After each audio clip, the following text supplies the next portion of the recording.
Cuando comenzamos el estudio de sistemas más complejos que involucren más de una partícula o elementos conformantes del sistema,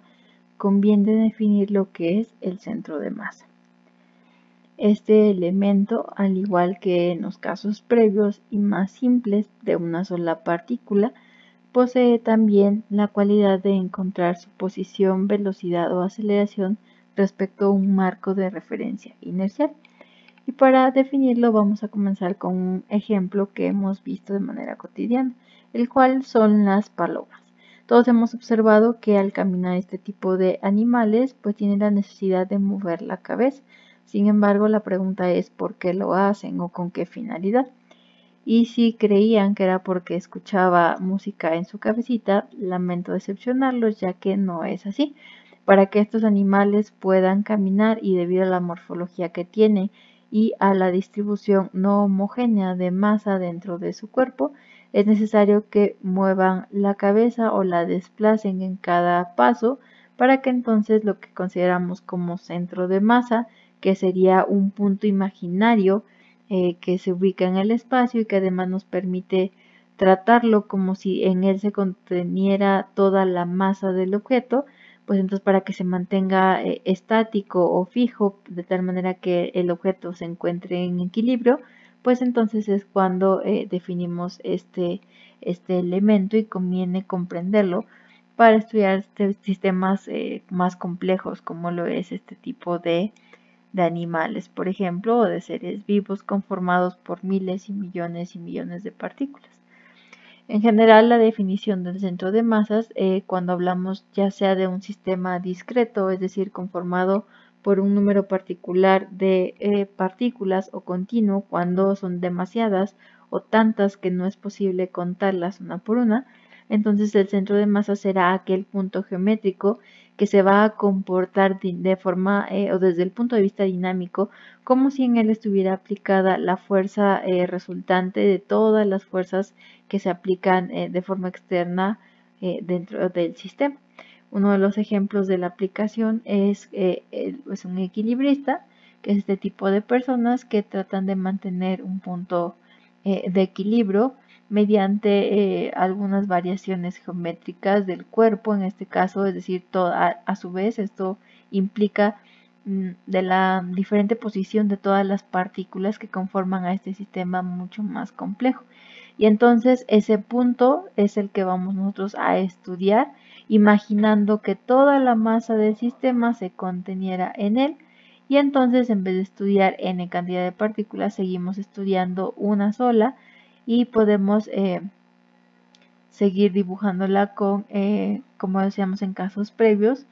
empleando simplemente ese punto y su posición geométrica en el espacio respecto a un sistema de referencia. Entonces, esa es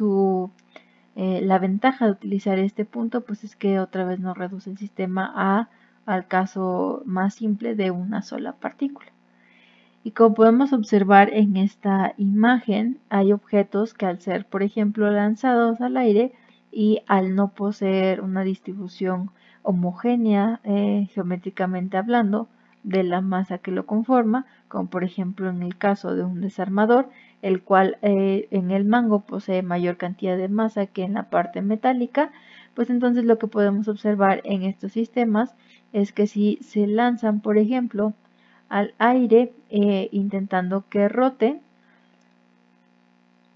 lo que va a ocurrir es que en general va a ir girando, es decir, por ejemplo, si tomamos como referencia la punta del desarmador, pues podemos observar que en cada una de las imágenes del lanzamiento, pues la punta de hecho desarmador apunta, valga la redundancia, hacia una dirección diferente. Sin embargo, podemos observar que hay un punto de color amarillo en particular dentro de este mismo sistema que describe una trayectoria que sí es posible distinguirla desde el punto de vista geométrico, como por ejemplo una parábola. Entonces este punto se está comportando como si toda la masa del objeto estuviera contenida en él y es posible entonces que en lugar de estudiar todas las partículas que conforman a este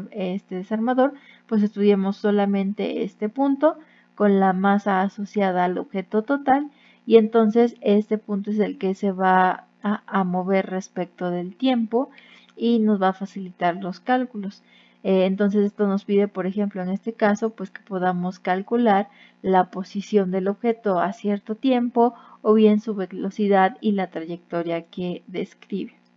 Y como podemos observar del lado derecho,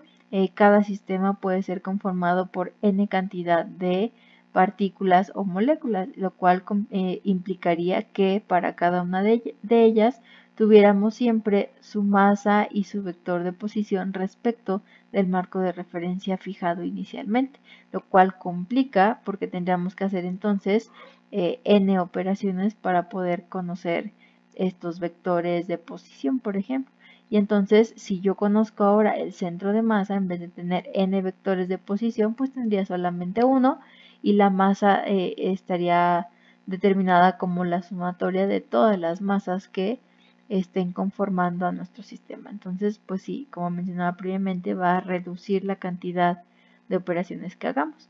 Y como mencionaba, pues hay muchas aplicaciones que a veces se pueden observar de manera consciente o inconsciente, pero que tienen la base en esta fórmula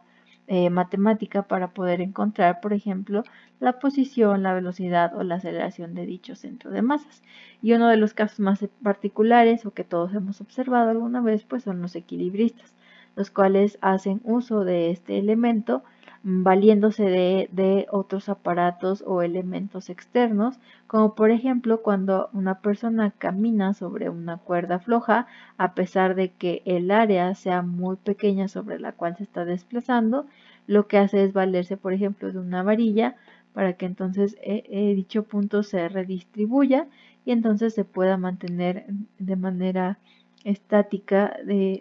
respecto de, por ejemplo, en este caso, la cuerda. Y para poder estimar matemáticamente dicho punto, la posición del mismo puede ser calculada mediante esta expresión matemática cuando hablamos de sólidos, rígidos y además discretos. Es decir, que podemos contar cada una de las partículas que conforman el sistema. Entonces podemos observar entonces la nomenclatura aquí. R se refiere al vector ahora de posición del centro de masa y este se va a poder calcular como la sumatoria del producto de las masas por sus vectores de posición y todo este resultado dividido entre la masa total del sistema o bien la sumatoria de todas las masas involucradas. Entonces, si tenemos esa información, bastará con hacer el producto del vector de posición por su masa para cada una de las n partículas, realizar la suma de los vectores resultantes y al último vector que obtengamos, pues simplemente dividirlo por la suma de todas las masas de los objetos involucrados. Y todo esto, pues los vectores, es importante decir que los vectores tendrán que ser respecto a un mismo sistema de referencias y que debe estar fijo desde el inicio del estudio.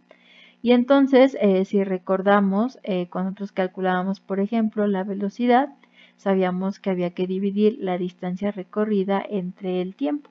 Y también cuando posteriormente definimos ahora lo que era, por ejemplo, la velocidad instantánea, que era ahora simplemente la misma expresión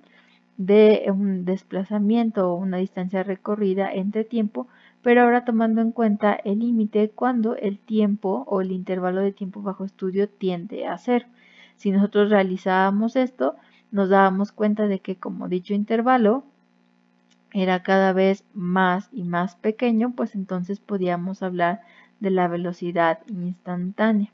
Y entonces esto nos permitía a su vez ahora definir lo que conocíamos como la derivada. Si nosotros calculábamos entonces la derivada de la posición respecto del tiempo, pues era otra forma de calcular también la velocidad. Y esa definición también se puede aplicar en este caso. Y si conocemos ahora el vector de posición del centro de masa, también podremos calcular ahora el vector de velocidad del mismo elemento para un sólido rígido discreto. Entonces, como podemos observar, es la misma expresión que habíamos visto previamente, la derivada de un vector de posición respecto del tiempo, Y si el problema, en lugar de darnos esta información, nos da la información de los vectores de velocidad para cada una de las partículas, pues bastará simplemente con proceder de manera similar al caso anterior, es decir, multiplicando cada uno de estos vectores de velocidad por la masa de la partícula bajo estudio, realizar la sumatoria de estos productos para todas las masas y dividirlo entre la masa total del sistema, es decir, la suma de todas las masas involucradas. Si comparamos esta expresión con la anterior, podemos observar que el único cambio pues está referido ahora al vector involucrado en esta expresión, que refiere ahora a la velocidad de cada una de las partículas. Y entonces son dos formas en las que podemos calcular dicho vector de velocidades. Y si recordamos también nuevamente ahora la siguiente definición, pues nos recuerda ahora lo que es, por ejemplo, la aceleración, la cual también vimos que era posible calcularla ahora como la derivada de la velocidad respecto del tiempo, por una aproximación similar a la explicada previamente. Y entonces, si yo conozco este vector de velocidad del centro de masa, bastará entonces con calcular su derivada temporal para obtener el vector de aceleración del centro de masas. Y entonces podemos observar también que la segunda forma de calcularlo también es bastante similar, ahora simplemente con el cambio de ahora empleando lo que es el vector de aceleración de cada una de las partículas. Como podemos observar, o si recordamos, el vector del centro de masa, pues simplemente la única diferencia es que ahora teníamos el vector y de posición entre la masa total. Y entonces la forma es prácticamente la misma tanto para la velocidad del centro de masa como para la aceleración. Simplemente tenemos que ir cambiando los vectores que tengamos presentes en el problema. Y o bien, si conocemos el vector de posición, calculamos su derivada, obtenemos el vector de velocidad del centro de masa, y si volvemos a derivar, pues obtendremos el vector de aceleración. Y como podemos observar, son conceptos que ya habíamos visto previamente y que se mantienen a pesar de que ahora estamos trabajando con sistemas de más de una partícula.